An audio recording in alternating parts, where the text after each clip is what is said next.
Продолжаем, дорогие зрители, обговаривать карту до Инферно. АВП, как и обещал, это очень важный девайс на этой карте. Просто невероятный. Потому что, если честно, Инферно держать 3-2, как я говорил, тяжело.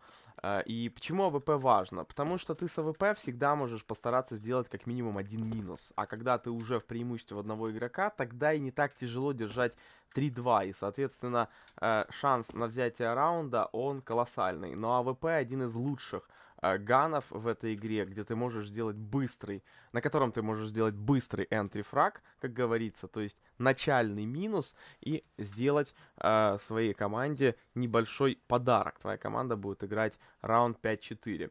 Итак, АВП. АВП используется на Инферно ну, в 60-70% случаев. Игрок часто может заходить просто на ковры и делать вот отсюда минус. На коврах АВП ожидают реже всего, особенно в бай-раунде, особенно в первом бай-раунде. Потому что АВП очень часто ожидают на левом центре, просто на центре, да, на банане, но на коврах АВП ожидают реже всего. Поэтому здесь его тоже нужно использовать. Просто заходишь на ковры, дожидаешься соперника, делаешь выстрел и убегаешь. Что самое главное, друзья, запомните, когда вы делаете килл где-либо из АВП, вы должны менять позицию. Потому что если вы не меняете позицию, террористы понимают, так, меня убил снайпер на коврах, наверное, там он и остался. Я думаю, откину ему несколько флеш-гранат и как-то попытаюсь его убить. В итоге он откидывает несколько вам флеш-гранат, хаешку и убивает вас. Тут показателен был Зоник. Зоник из команды Астралис. Они играли против Virtus.pro 8 числа, да, 8 марта.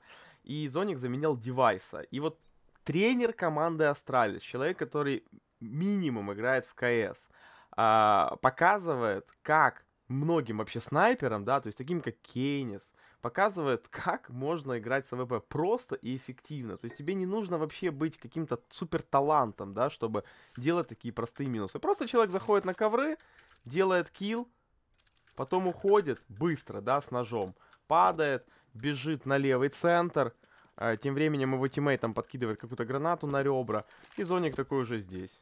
Ку-ку. И все. А здесь его вообще никто не ждет. То есть он сделал только что килл на коврах, сразу же сместился, 5 секунд, и он уже на левом центре. Тоже делает килл. Потом вообще можно на Б пойти заменить человека. Прийти на Б на кафель, поменяться быстро с тиммейтом, который уйдет хелпующим, да, возьмет с Эмки библиотеку или арку, а ты с АВП вообще сделаешь такой вот килл. Просто будешь сидеть, оп, никого нету. Никого нету, можно поджать.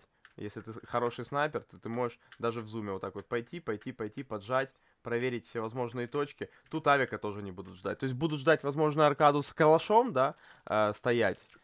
Просто сидит чувак, ждет аркаду какую-нибудь, там на него выйдет эмка, он думает. А его оп, АВП поджал.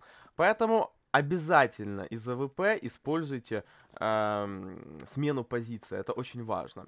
Насчет банана с АВП тоже, конечно же, тут ничего не поменялось. Как я говорил в прошлых гайдах, кидайте стандартные хаешки. Ну, не такие плохие, конечно же.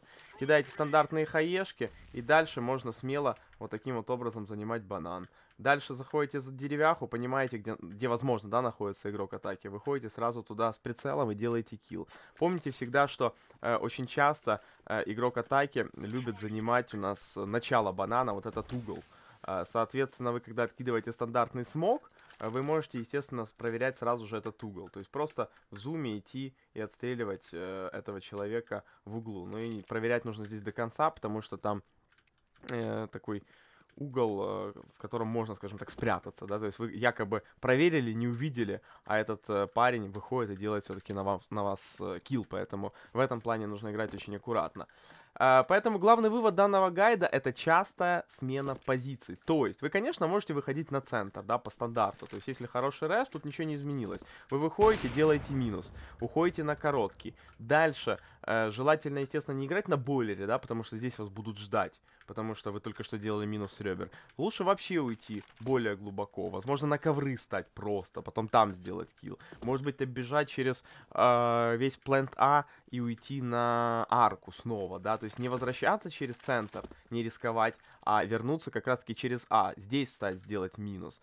То есть часто двигаться, меньше двигаться, вот так суетиться, да, всякими стрейфиками, вот ненужными движениями, но после минуса желательно просто менять точку, но при этом под вас, конечно же, должна подстраиваться вся ваша команда, потому что если этого не будет, тогда вы будете просто принимать с кем-то одну и ту же точку, а на Инферно это недопустимо, потому что на Инферно очень и так много выходов, то есть ковры, правый центр, левый центр, и по сути на каждый выход всего лишь по одному игроку, и очень тяжело будет кому-то из вашей команды, если вы с М-кой, ну, вы с АВП, точнее, будете вместе с тиммейтом, которого М-ка, держать одну и ту же позицию. Ну что ж, дорогие друзья, надеюсь, данные выпуски вам понравились. Ставьте лайки, подписывайтесь на наш канал. До новых встреч!